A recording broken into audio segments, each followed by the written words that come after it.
नमस्कार, traders ID में आपका स्वागत है। आपके साथ मैं हूं वरुण दुबे और मेरे साथ ट्रेडर्स आईडी खेलने वाले हैं आशीष चतुर्वेदी, जहां हम आपको रोज की तरह 20 दमदार ट्रेडिंग आइडियाज बताएंगे जहां आप कर सकेंगे जम के कमाई। लेकिन इसके पहले देख लेते हैं कि ग्लोबल क्यूज कैसे हैं।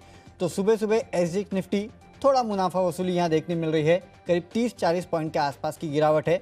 ग्लोबल संकेत भी अगर आप देखेंगे तो मिले जुले थे। यूएस में अगर ओवरनाइट देखेंगे तो नए रिकॉर्ड बनाने के बाद यूएस के मार्केट्स जो है उनमें सुस्ती देखने मिली। शुरुआती घंटे में तेज़ी के बाद डाउ एसएनपी ने नए इंट्राडे रिकॉर्ड बनाए, लेकिन उसके बाद आखिरी घंटों में ऊपरी स्तर से गिरावट भी देखने मिली है। दिक्कतें क्या हैं? तो दिक्कतें समझ लीजिए। सबसे पहले तो यूएस में अब कोरोना के केसेस जो है वो बढ़ रहे हैं, तो ये छोटी मोटी दिक्कत की बात जो है वो सामने निकल के आ रही है। ये दिक्कत अगर और बड़ी हो गई तो इसका इम्पैक्ट शायद आपको और गहरा मार्केट्स पे देखने मिल सकता है। तो इसके ऊपर आपको वॉच रखना होगा कि किस तरह से यहाँ मूवमेंट देखने मिल रहा है। दूसरा, अगर आप देखेंगे तो चाइना, यहाँ से भी एक थोड़े संकेत जो है वो ख़राब है। चाइना में नए वायरसेस का मामला जो है उस पर बढ़ने के चलते कुछ प्रतिबंध जो है वहाँ लगाए गए हैं और इसका इम्पैक्ट जो है थोड़ा बहुत एशिया के मार्केट्स पे देखने मिल रहा है। तो ये थोड़ी खबर जो है वो नेगेटिव फ्रंट पे है। कल अगर आपने देखा था तो कच्चा तेल, वहाँ भी गिरावट देखने मिली थी।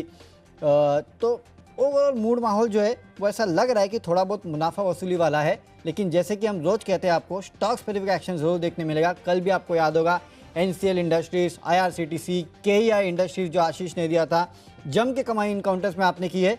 तो आज भी हम आपको ऐसे स्टॉक्स बताएंगे जहां भले मार्केट गिरे, भले मार्केट चले, लेकिन आपको कमाई करने का मौका जरूर मिलेगा। आशीष, आप कैसे देख रहे हैं मार्केट्स को और आपकी रणनीति क्या है आज? बिल्कुल, काफी बढ़िया तरीके से वरुण आपने समअप कर दिया कि तेजी करने में अभी भी कॉन्फिडेंस है। ऐसा नहीं लग रहा कि एसजीएक्स निफ्टी अगर आप देखें 40% की गिरावट आपको अगर दिखा रहा है तो खरीदारी करने में कंफर्ट ना है। बहुत सारे सेक्टर ऐसे हैं, बहुत सारे स्टॉक्स ऐसे हैं जो मल्टी ईयर ब्रेकआउट पर खड़े हुए हैं। और वहां पर देखिए, जैसे मिसाल के तौर पर इसी शो में हम दोनों ने काफी सारे रियल्टी स्टॉक जो है आपको रिकमेंड किए। सोबा हो, आशियाना हाउसिंग हो, डीएलएफ तो मेरे हिसाब से रियल एस्टेट स्टॉक में सबसे ज्यादा रिकमेंडेड है। और वहां पर देखिए, पेशेंस अगर आप रखेंगे तो पैसा जरूर बन रहा है और लगातार बन रहा है। ऐसा नहीं कि बन रहा है और फिर वहां पर थोड़ा सा कंसोलिडेशन हो। तो 1-2 दिन का कंसोलिडेशन है, उसके बाद अप मूव है, क्योंकि बहुत बड़ा ब्रेकआउट है, सेक्टोरियल ब्रेकआउट है।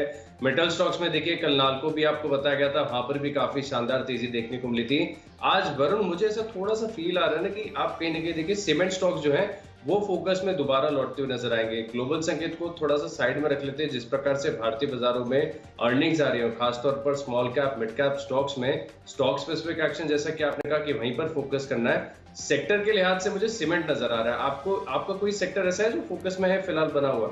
देखिए, ऐसा कोई खास सेक्टर तो नहीं है, लेकिन आशीष, अनलॉक थीम, अब वो जो सेक्टर्स पीछे छूट गए थे जहाँ पे अनलॉक का अभी तक फायदा नहीं हुआ था, शायद कुछ ऐसे स्टॉक्स 1-2 मैंने चुन के लाया हूँ जहाँ पे अब शायद आपको एक बेहतर रिकवरी या फिर बेहतर एक्शन देखने मिलेगा। इसके अलावा खबरों के चलते और एक मेरे पास एक ऐसा टेक्निकल स्टॉक लगा है ना आशीष हाथ में, जो कि शायद यहाँ से बहुत बड़ी मूव दिखाने वाला है। आपको बताऊंगा आगे, लेकिन कैश से शुरुआत करें आशीष, आप बताओगे? बिल्कुल, शुरुआत कर लेते हैं। और वरुण, काफी इंतजार रहेगा, खासतौर पर आपके जो अनलॉक वाली थीम है ना, वो मुझे याद आता है प्रताप स्नैक, जिसे किसी ने नहीं पकड़ा था, वो स्टॉक आप लेकर आए थे और वहां पर देखिए एक तरफा तेजी देखी गई थी। तो इंतजार रहेगा आपकी तरफ से टेक्नोपिक का भी, और जो अनलॉक थीम है वहां पर भी फोकस करेंगे। तो मेरी तरफ से जो पहली कैटेगरी है कैश का स्टॉक, यहाँ पर मैंने चुना है, जैसे मैंने कहा कि सीमेंट स्टॉक्स में मुझे एक्शन नजर आता है, तो मैंने चुना है सांगी इंडस्ट्रीज। यहाँ पर अगर आप देखें तो स्ट्रक्चर काफी सपोर्टिव है, काफी बढ़िया है। और मैं मान रहा हूँ कि 1-2 दिन का व्यू बनाकर आप यहाँ पर खरीदारी करके चल सकते हैं। अच्छी तेजी एक्सपेक्टेड है। करीब 68 रुपीज 65 पैसे के आसपास कल की क्लोजिंग यहाँ पर देखने को मिली है। 74 रुपए के लक्ष्य के लिए आप इस स्टॉक में खरीदारी करेंगे। और रिस्क एंड रिवॉर्ड के लिहाज से भी अगर आप देखें तो ट्रेड फेवरेबल नजर आ रहा है, क्योंकि आपको केवल 66 रुपीज का स्टॉप लॉस लगाना है। 74-75 तक के स्तर जो है आपको सांग इंडस्ट्रीज में नजर आ सकते हैं। चलिए, तो सांगी इंडस्ट्रीज ये हमारे चैनल पे भी काफ़ी बार रेकमेंड किया गया है आशीष। मेरे ख्याल से 20-30 रुपये से हमारे चैनल पे लगातार इसको रेकमेंड किया गया है और अब देखिए करीब 70 रुपये के 60 रुपये के आसपास तो ये ऑलरेडी पहुंच चुका है और यहाँ से और भी तेज़ी बनेगी। आशीष ये कह रहा है। आशीष, आपने शायद काफ़ी सारे SIP स्टॉक कहीं तो रेकमेंड किया था, राइट? बिल्कुल, 40 रुपए 35 रुपए के स्तर पर काफी बार ये स्टॉक रिकमेंड हुआ है। वहां से देखिए वरुण, डबल हो गया है। डबल हो गया और यहाँ से और दमखम रखता है आगे तेज़ी के लिए। चलिए, तो सीमेंट स्टॉक्स में तेज़ी हो सकती है। इसके अलावा मेरा जो कैश का स्टॉक है वो है वाटेक वबाग। खबरें हैं इस काउंटर में, उसके चलते आज यहाँ तेज़ी होगी। दरअसल कंपनी को रूस से 1230 करोड़ का ऑर्डर मिला है इंजीनियरिंग और प्रोक्योरमेंट सेगमेंट पे ये ऑर्डर जो है इस कंपनी को मिला है। तो पहला ऑर्डर है रूस से, इसका इम्पैक्ट आपको देखने मिलेगा और ऑर्डर अच्छा खासा तगड़ा है, 1230 करोड़ का ऑर्डर है। इसके लिए यहाँ खरीदारी करके चलेगा। इंट्राडे में 410 के आसपास के लक्ष्य काउंटर आपको दिखा सकता है। आपको 387 का एक स्टॉप लॉस भी रखना है। तो पहला काउंटर मेरी तरफ से वाटेक वावाक, जहाँ पे आपको खरीदारी करना है। अब चलते हैं अगली कैटेगरी जो कि है फ्यूचर्स की कैटेगरी, और फ्यूचर्स में एक सेल कॉल है मेरी तरफ से, और ये सेल कॉल दरअसल है ONGC पे। आप देखिए ओवरनाइट किस तरीके से कच्चे तेल में गिरावट देखने मिली, और पिछले कुछ दिनों से हम देख रहे हैं कि कच्चा तेल काफ़ी वॉलेटाइल है। अब दरअसल दिक्कत क्या है, दरअसल चाइना की इकोनॉमी से थोड़ी दिक्कत आ रही है, और वहाँ पे जो हायर क्रूड आउटपुट है उसके चलते हो सकता है कि क्रूड की जो ओवरऑल सप्लाई है वो बढ़े। और वैसे भी आपने देखा कि ओपेक ने जिस तरह से अब अपना प्रोडक्शन बढ़ाने का फैसला लिया है, सप्लाई बढ़ाने का फैसला लिया है, तो इस सब का इम्पैक्ट जो है आपको ओवरनाइट जो है वो कच्चे तेल में देखने मिला। फिर से 73 के आसपास आया है। मेरे ख्याल से ये एक बहुत बड़ी दिक्कत की बात हो सकती है काफ़ी सारी अपस्ट्रीम कंपनीज के लिए। अगर चाइना की तरफ से इस तरह के बयान आते हैं कि बाहर शायद कच्चे तेल का आउटपुट बढ़ाया जा सकता है, वहाँ पे जो आउटपुट है वो बढ़ रहा है, तो ये थोड़ी दिक्कत की बात हो सकती है, क्योंकि चाइना सबसे बड़ा कंज्यूमर है, समझिएगा। तो शायद ओवर सप्लाई की सिचुएशन जो है मार्केट में बन सकती है। इसके लिए ONGC जैसे काउंटर जो है वहाँ पे आज आपको एक सेल कॉल लेना है। 114 का आसपास का आपको टारगेट रखना है, 119 का आपको स्टॉप लॉस रखना है। थोड़ी बहुत वीकनेस जो है वो आपको ONGC में देखने मिलेगी। इसके लिए आज यहाँ बिकवाली करके चलना है। आशीष, आपने कुछ बिकवाली के कॉल लिए कि सब खरीदारी वाले हैं? नहीं वरुण, मेरी तरफ से तो सारे स्टॉक जो है खरीदारी के होंगे, और फ्यूचर्स में भी खरीदारी वाला स्टॉक मैंने चुना है LNT। यहाँ पर दिग्गज आपको खरीदारी करनी है। यहाँ पर देखिए तो चार्ट स्ट्रक्चर ऐसा इंडिकेशन दे रहा है कि बड़े मूव्स देखने को मिल सकते हैं। और वैसे भी अगर आप देखें तो पूरी जो इंफ्रास्ट्रक्चर और कंस्ट्रक्शन की थीम है काफी ज्यादा बजिंग है। फिलहाल अगर आप देखें तो बाजार इन्हें ज्यादा वैल्यूएशंस देता नहीं है, लेकिन मैं हर बार कहता हूँ कि अगर आप लॉन्ग टर्म के लिहाज से देख रहे हैं तो इस स्पेस पर नजर रखिए, क्योंकि जिस प्रकार से अब फिलहाल आप देखते हैं कि कंजम्पशन वाले स्टॉक्स को एक बड़ा वैल्यूएशन मिलता है, इसी प्रकार से आगे जाकर हम देखेंगे कि जो कंस्ट्रक्शन और इंफ्रास्ट्रक्चर वाली कंपनीज है बाजार इन्हें बहुत ऊंचे वैल्यूएशन देगा, और स्वाभाविक है कि ऐसे में लीड करेगा LNT। चार्ट स्ट्रक्चर बढ़िया है, फंडामेंटल्स बहुत ही शानदार हैं। बहुत छोटी अवधि में भी अगर आप देखें तो अच्छे मूव्स देखने को मिल सकते हैं। 1715 रुपए के लक्ष्य के लिए आप फ्यूचर्स में खरीदारी करके चल सकते हैं। स्टॉप लॉस लगाना है तो 1594 का लगाएंगे। अच्छा स्ट्रक्चर है, बढ़िया ब्रेकआउट है, तेजी देखने को मिलेगी। LNT के फ्यूचर्स में आप खरीदारी करके चलेंगे। चलिए अब लिस्ट को आगे बढ़ाते हैं, और अगली कैटेगरी है बेस्ट ऑप्शन, और यहाँ पर भी खरीदारी वाला स्टॉक चुना है मैंने, PFC पावर फाइनेंस कॉर्पोरेशन। यहाँ पर 135 का कॉल ऑप्शन खरीदकर आपको तेजी की पोजीशंस बनानी है। जिस प्रकार से चार्ट का स्ट्रक्चर है, कल के सत्र में अगर आप देखें तो पावर कंपनीज में साथ ही साथ RECL है, PFC है, यहाँ पर काफी बढ़िया मूव देखने को मिला था।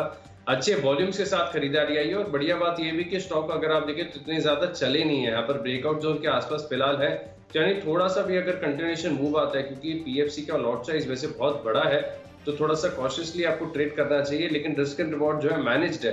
475 के आसपास कल की क्लोजिंग है, तो मेरे हिसाब से 460 अगर आज फ्लैट खुला है तो 460 के आसपास इसकी ओपनिंग देखने को मिल सकती है। टारगेट होगा 7 रुपए का, स्टॉप लॉस लगाना है 3 रुपए का। चलिए, तो यहाँ पे आपको PFC का 135 का जो कॉल ऑप्शन है उसको खरीदना है। अच्छे मौके हैं यहाँ पे तेज़ी अच्छी हो सकती है। अच्छा, मेरे तरफ से ऑप्शंस का कॉल आज दिग्गज रिलायंस इंडस्ट्रीज़ पे है। देखिए, इस कंपनी पे मैं काफ़ी कम कॉल देता हूँ, लेकिन थोड़ा बहुत स्ट्रक्चर ऐसा लग रहा है कि शायद यहाँ पे एक आपको छोटा मोटा ब्रेकआउट देखने मिल सकता है। इसके लिए 2100 का जो कॉल ऑप्शन है उसको खरीदेगा। 41 के लक्ष्य के लिए 29 का आपको स्टॉप लॉस रखना है। खुलेगा जब ये स्टॉक, उसके बाद थोड़ा वेट एंड वॉच कीजिएगा, मिनट 2 मिनट 5 मिनट की किस तरह का मूव रिलायंस इंडस्ट्रीज दिखा रहा है। कल भी रिलायंस इंडस्ट्रीज में अच्छा खासा मूव था, और ओवरनाइट अगर आप देखेंगे तो इस कंपनी का जो GDR है उसमें भी करीब 1.25% के आसपास का मूव देखने मिला। तो मेरे ख्याल से मूवमेंट अच्छा है इस कंपनी के स्टॉक में। हो सकता है कि आज ये काउंटर आपको थोड़ा बहुत तेज़ी और दिखाए। इसके लिए 2100 का जो कॉल ऑप्शन है वो आपको खरीद के चलना है, लेकिन हाँ, थोड़ा कॉशियसली ट्रेड कीजिएगा, और मार्केट खुलेगा उसके बाद 2-5 मिनट रुकेगा, उसके बाद अगर आप कॉल लेंगे तो शायद आपके लिए ज़्यादा बेटर होगा। तो रिलायंस इंडस्ट्रीज़ यहाँ पे आपको 2100 का कॉल ऑप्शन खरीदना है। अब चलते हैं अगली कैटेगरी जो कि है टेक्निकल कैटेगरी। और टेक्निकली जैसे कि आशीष में कह रहा था कि एक बहुत ही बेहतरीन ब्रेकआउट वाला काउंटर मिला है, और वो है मन्नमपुरम फाइनेंस का। इस काउंटर में आप देखिए किस तरह का मूवमेंट देखने मिल रहा है। एक बहुत बेहतरीन ब्रेकआउट जो है इस काउंटर में देखने मिला है। पिछले कुछ दिनों का चार्ट अगर आप निकाल के देख लेंगे तो आपको समझ में आएगा कि ब्रेकआउट जो है वो काफ़ी अच्छा है। अब ये अपने जो इंपॉर्टेंट सपोर्ट लेवल्स है उसके आसपास को तोड़ के आगे निकल चुका है, और अगला इनफैक्ट अगर आप इसका रेजिस्टेंस लेवल देखेंगे ना तो वो निकल के आता है 269 और उसके बाद जो टारगेट निकल के आता है वो है 389 के आसपास का। तो लंबे टारगेट्स के लिए अगर आप खेलना चाहेंगे तो आप इस काउंटर को खेल सकते हैं। 195 का जो ब्रेकआउट लेवल था उसको पार करके कल 212 के आसपास ही गया है। इनफैक्ट मैं इसी के लिए रुका था कि देखूँ तो किन लेवल्स तक ये काउंटर जाता है, मोमेंटम है कि नहीं है, और मोमेंटम देखने मिल रहा है और लग रहा है कि मोमेंटम आगे भी बरकरार रहेगा। थोड़ा वेट कर सकते हैं तो रुकेगा। इसमें जो अगला लेवल है आपको 260-270 का देखने मिलेगा। इंट्राडे के लिए 221 के लेवल के लिए आप यहाँ खरीदारी कर सकते हैं। 208 का स्टॉप लॉस रखना है, लेकिन पेशेंसली अगर वेट कर सकते हैं तो थोड़ा वेट कीजिएगा। थोड़ा लंबे समय का अगर आप व्यू ले सकते हैं तो 260-270 के आसपास के लेवल जो है वो भी आपको ये काउंटर दिखा सकता है। इस तरह का ब्रेकआउट देखने मिल रहा है तो मन्नापुरम में खरीदारी कीजिएगा। आशीष, आपकी तरफ से? देखिए, मैंने चुना है आरके फोर्जिंग्स। इस स्टॉक पर आपको खरीदारी करनी चाहिए। काफ़ी बार ये स्टॉक मेरी लिस्ट में हमेशा शामिल रहा है क्योंकि स्ट्रक्चर काफ़ी बढ़िया है। जिस तरह से मैंने आपको हमेशा रिकमेंड किया, अच्छी तेज़ी यहाँ पर देखने को मिली। फिलहाल स्ट्रक्चर ये इंडिकेट कर रहा है कि 2018 के जो हाइज हैं वो टूटने वाले हैं। स्टॉक में कल काफ़ी बढ़िया मूव देखने को मिला था, अच्छे वॉल्यूम्स के साथ खरीदारी देखने को मिली थी। अब 2018 के हाइज को तोड़ के जो स्टॉक है वो ऑल टाइम हाई की तरफ जो है धीरे धीरे बढ़ता जा रहा है। तो मैं मान रहा हूँ कि टेक्निकल स्ट्रेंथ है, बुल्स इस स्टॉक में पूरी तरीके से चार्ज अप है। तो 883 873 माफ कीजिएगा 873 के आसपास की जो है क्लोजिंग चल रही है। 930 रुपए बहुत जल्द ये स्टॉक जाएगा। 866 रुपीज का आपको सेफर साइड स्टॉप लॉस लगाना है। आरके फोर्जिंग्स में आप खरीदारी करेंगे। चलिए, तो आरके फोर्जिंग्स में खरीदारी करना है, टेक्निकली काफ़ी बेहतर लगता है। चलते हैं अगली कैटेगरी जो कि फंडामेंटल कैटेगरी, और आशीष से जानते हैं कि फंडामेंटल स्टॉक उनको कौन सा पसंद है। आशीष? देखिए, फंडामेंटली मैंने चुना टाटा कम्युनिकेशंस को। यहाँ पर आपको नजर रखनी चाहिए। पहली बात तो देखिए कि जिस प्रकार से कंपनी ने अब एंटरप्राइज बिजनेस पर अपना पूरा फोकस बनाया, उसके बाद सैटेलाइट कम्युनिकेशंस पर भी, सैटेलाइट ब्रॉडबैंड पर भी एक कंपनी फोकस कर रही है, तो एक बड़ा बेनिफिशियरी देखने को मिल सकता है। स्टॉक फिलहाल अगर आप देखें तो करीब करीब ऑल टाइम हाई के आसपास चल रहा है, यानी बुल्स अब पूरी तरीके से कंट्रोल में स्टॉक में, और अच्छी तेजी यहाँ पर देखने को मिल सकती है। और मैं मान रहा हूँ कि करीब 3 महीना, 1.5 से 3 महीने का अगर आप व्यू बनाकर चलेंगे तो आपको 15 से 20% तक के रिटर्न्स देखने को मिल सकते हैं। 1760 रुपए के लक्ष्य के लिए आप टाटा कम्युनिकेशंस में खरीदारी करेंगे। चलिए, तो टाटा कम्युनिकेशन यहाँ पे आपको खरीदारी करना है। अच्छा मूव जो है आपको टाटा कम्युनिकेशन में आने वाले दिनों में देखने मिल सकता है। और वैसे भी आशीष, टाटा ग्रुप जो है अब काफ़ी हद तक ओवरऑल स्पेस में अपनी पकड़ बढ़ाते जा रहा है। आपने देखा कुछ दिनों पहले जिस तरह से तेजस नेटवर्क में इन्होंने हिस्सा खरीदा, कहीं ना कहीं दबे पाव लोग कह रहे हैं कि हो सकता है कि टाटा कम्युनिकेशन को भी इसका फ़ायदा हो। देखते कितना फ़ायदा होता है, लेकिन हाँ, अपने आप में टाटा कम्युनिकेशन जो है वो एक बहुत अच्छा स्टॉक है जहाँ पे आप खरीदारी करके चल सकते हैं। चलिए, मेरा फंडामेंटल स्टॉक बताता हूँ और मुझे पसंद है मैंगलोर केमिकल्स। यहाँ पे आपको फोकस करना है क्योंकि इस कंपनी के नतीजे आए हैं और नतीजे काफ़ी बेहतरीन इस कंपनी के नज़र आ रहे हैं। क्वार्टर वाई दोनों अगर आप देखेंगे तो सेल्स में बेहतरीन बढ़ोतरी देखने मिली है। ईयर ऑन ईयर तो आपको पता है ये नंबर्स अच्छे आएंगे। क्वार्टर देखिए 598 करोड़ से बढ़ के सेल्स जो है 687 करोड़ पे आई है। मुनाफा अगर आप देखेंगे तो क्वार्टर 14 करोड़ 70 लाख से बढ़ के 24 करोड़ 32 लाख पे आया है। और वाई अगर आप देखेंगे तो 11 करोड़ से बढ़कर ही 24 करोड़ पे आया है। तो हर पैमाने पे इस कंपनी के नतीजे जो है वो काफ़ी बेहतरीन है। उसके चलते मुझे लगता है कि आज आपको इस काउंटर में बेहतरीन तेज़ी देखने मिलेगी।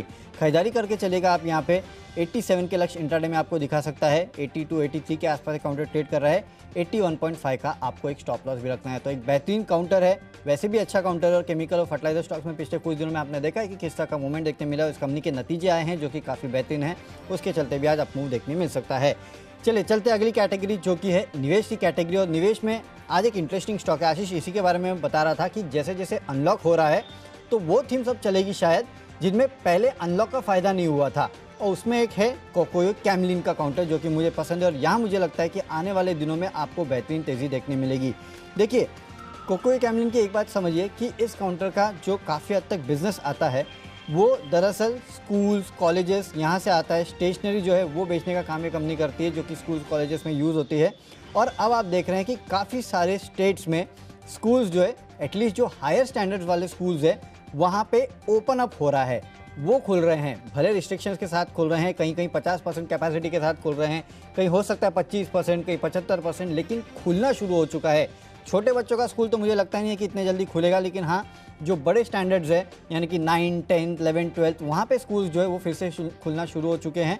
तो उसका इम्पैक्ट जो है आपको कोकोयो कैमलिन जैसे कंपनीज पे देखने मिलेगा जिनकी काफ़ी हद तक रेवेन्यू जो है वहीं से आती है।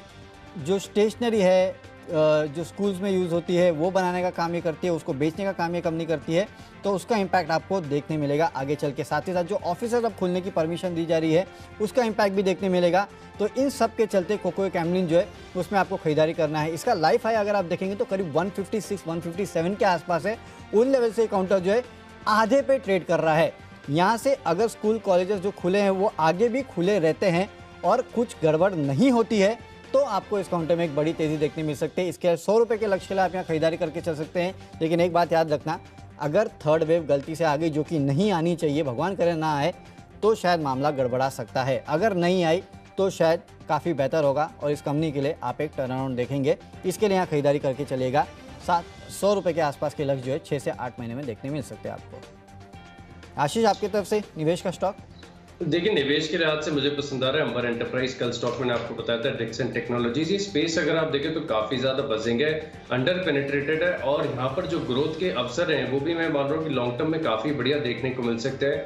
अंबर एंटरप्राइज में खासियत ये भी कि स्टॉक में अगर आप देखें तो एक तरफा तेजी देखने को मिली थी, बढ़िया तेजी यहाँ पर रही। उसके बाद स्टॉक ने थोड़ा सा कंसोलिडेशन दिया और करेक्शन भी स्टॉक के अंदर काफी ज्यादा आ चुका है। अब यहाँ से मैं मान रहा हूँ कि अपमूव जो है दोबारा रिज्यूम होते हुए नजर आएगा और स्टॉक अपने जो प्रीवियस हाइज हैं जो कि करीब 3800-900 के आसपास के होंगे, उसे दोबारा तोड़ने के लिए स्टॉक जो है तैयार हो रहा है। तो 12 महीने का व्यू बनाकर अगर आप चलेंगे तो ये 3000 रुपए का स्टॉक जो है वो 4000 रुपए तक का हो सकता है। अंबर एंटरप्राइज फंडामेंटल्स और टेक्निकल्स दोनों सपोर्टिव हैं, इसके लिए निवेश के लिहाज से मैंने स्टॉक को चुना है। तो चलिए अब इसको आगे बढ़ाते हैं और अगली कैटेगरी है खबरों के दम पर। और खबरों के दम पर मैंने चुना है बालाजी एमाइंस केमिकल कंपनी है। यहाँ पर फिलहाल अगर आप देखें तो स्ट्रक्चर अच्छा नजर आ रहा है और कंपनी के जो नतीजे आए हैं वो काफी बढ़िया है। देखिए, इस बार साल दर साल तो सभी कंपनीज में आपको बढ़िया ग्रोथ नजर आएगी, लेकिन जो कंपनीज तिमाही दर तिमाही ग्रोथ दिखा रही है वहां पर आपको समझना चाहिए कि बिजनेस में दम है। और बिल्कुल ऐसा ही देखने को मिल रहा है बालाजी एमाइंस में। Q on Q, Y Y दोनों लिहाज से अगर आप देखें तो नतीजे बहुत शानदार है, मार्जिन भी काफी बढ़िया है।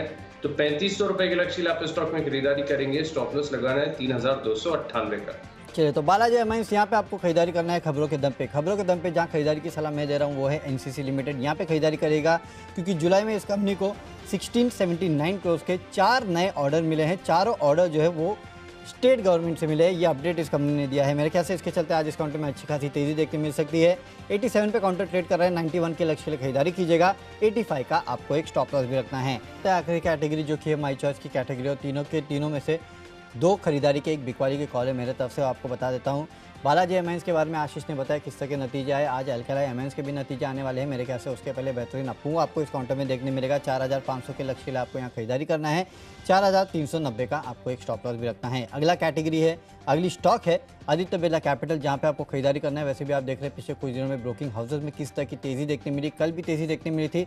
इस कंपनी के नतीजे जो है वो 5 तारीख को आने वाले हैं और अब तक आपने देखा किस तरह का नतीजे जो है जितने भी ब्रोकिंग कंपनीज हैं वहाँ देखने मिली है। मुझे लगता है बेहतरीन नतीजों के पहले आप खरीदारी करके चलेगा, बाद में चाहिए तो बेच सकते हैं। 125 के लक्ष्य की खरीदारी कीजिएगा। 117 का स्टॉप लॉस रखना है। और आखिरी में एक सेल कॉल है श्रीराम ट्रांसपोर्ट के फ्यूचर्स का। जिस तरह से बाजार का मूड और माहौल है, अगर गिरावट आई तो इस काउंटर पर गिरावट आ सकती है क्योंकि हाई बीटा काउंटर है। वैसे भी पिछले कुछ दिनों से मैं देख रहा हूँ कि मार्केट में तेज़ी आई तो चल जाता है, लेकिन अगर मामूली तेज़ी भी रही तो स्टॉक में मोमेंटम देखने नहीं मिलता है। तो शायद मोमेंटम लूज कर चुका है वैसे भी ये काउंटर। 1340 के लक्ष्य के लिए बिकवाली कीजिएगा। 1390 का आपको एक स्टॉप लॉस भी रखना है इस काउंटर में। ठीक है, माई चॉइस में मेरा पहला स्टॉक होगा केपरी ग्लोबल। यहाँ पर आपको खरीदारी करनी चाहिए। कंपनी के नतीजे काफी बढ़िया है। साल दर साल, तिमाही दर तिमाही दोनों आधार पर देखे तो मुनाफे में बढ़त है। एनआई में ग्रोथ देखने को मिल रही है। तो 565 रुपए के लक्ष्य आप स्टॉक में खरीदारी करेंगे। 540 रुपए का आपको स्टॉप लॉस लगाना है। अगला स्टॉक है मेरी लिस्ट में बर्गर किंग। यहाँ पर खरीदारी कीजिए। स्टॉक में शानदार रिबाउंड निचली तरफ से देखने को मिला है। अभी रिबाउंड है वो एक राउंडिंग बॉटम इंडिकेशन कर रहा है, यानी जो प्रीवियस हाइज है 215 के वो टूटने के संकेत हैं। 148 के स्तर पर लगातार ये स्टॉक मैंने आपको बताया 215 का लक्ष्य होगा। 170 रुपए का आप स्टॉप लॉस लगाइए। और आखिरी स्टॉक मेरी लिस्ट में ट्रेंड। यहाँ पर भी अगर आप देखें तो ट्रेंड शानदार है, अच्छा स्ट्रक्चर है। 990 रुपए के लक्ष्य लिए आप स्टॉक में खरीदारी करेंगे। स्टॉप लॉस लगाएंगे केवल 953 रुपए का। चलिए, तो स्टॉक्स की सूची तो पूरी हो चुकी है। एक बार फटाफट नजर डाल लेते हैं और देखते हैं कौन से स्टॉक्स को हमने अपने टीम में शामिल किया है। कैश का काउंटर है वाटेक वबाक, यहाँ पे आपको खरीदारी करना है। ओएनजीसी के फ्यूचर्स में बिकवाली कीजिएगा। रिलायंस इंडस्ट्रीज का 2100 का कॉल ऑप्शन आपको खरीदना है। टेक्निकली मन्नपुरम काफ़ी बेहतर लगता है, 221 के इंट्राडे के लेवल के लिए खरीदारी कीजिएगा। फंडामेंटली मैंगलोर केमिकल्स अच्छा लगता है। निवेश करना है कोकोयो कैमलिन में, अगले 6 से 8 महीने में 100 रुपये के आसपास के लेवल देखने मिलेंगे। खबरें है एनसीसी में, उसके चलते 91 के लेवल के लिए खरीदारी कीजिएगा। माई चॉइस में एल्कलाई एमाइंस, एबी कैपिटल में खरीदारी करना है और श्रीराम ट्रांसपोर्ट के फ्यूचर में बिकवाली कीजिएगा 1340 के लक्ष्य के लिए।